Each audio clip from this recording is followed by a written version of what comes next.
Mais par exemple, quelqu'un qui veut arrêter de fumer, il se rend compte que ça fait… Voilà, on sait tous que c'est pas bien de fumer. On n'est pas stupide. Et les gens qui fument ne sont pas des gens qui sont bêtes, qui sont stupides non plus. On l'a tous compris, on le sait. Sauf que peut-être que là, c'est pour te montrer des choses qui sont plus inconscientes. Que inconsciemment, tu as appris à ton cerveau, à ton fonctionnement, que la cigarette, ça te permet par exemple de gérer tes émotions. Quand tu es stressé, tu vas fumer, tu te sens mieux après.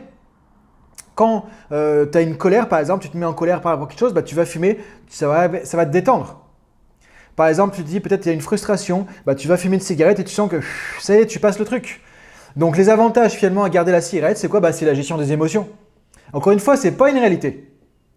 Je ne suis pas en train de te dire que la cigarette va t'aider à gérer tes émotions, mais ce que je te dis, c'est que dans ta carte du monde, comme on dit en PNL, dans ton fonctionnement, inconsciemment, tu as appris à gérer tes émotions avec la cigarette. Donc si demain tu fais un changement, tu arrêtes de fumer du jour au lendemain, qu'est-ce qui va se passer? C'est comme jeter le bébé avec l'eau du bain.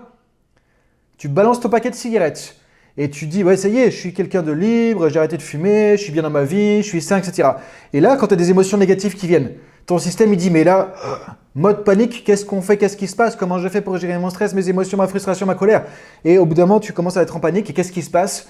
Bah, tu tiens un certain temps parce que tu dis ouais, j'ai mon objectif, j'ai ma vision, je suis quelqu'un de bien, tout ça. Tu vas te forcer, il y a la culpabilité qui va remonter, tu dis oh non, je veux pas de culpabilité, tu vas continuer, tu vas tenir jusqu'au moment où ça explose. Et qu'est-ce que tu vas faire? Retour à la case départ. C'est comme si tu avais lancé un boomerang. Tu es tranquille. C'est bon, j'ai atteint l'objectif. Et le boomerang, sauf qu'il revient et boum, tu te le prends pleine tête. Donc la plupart du temps, les résistances au changement, c'est les avantages, les bénéfices secondaires du problème actuel.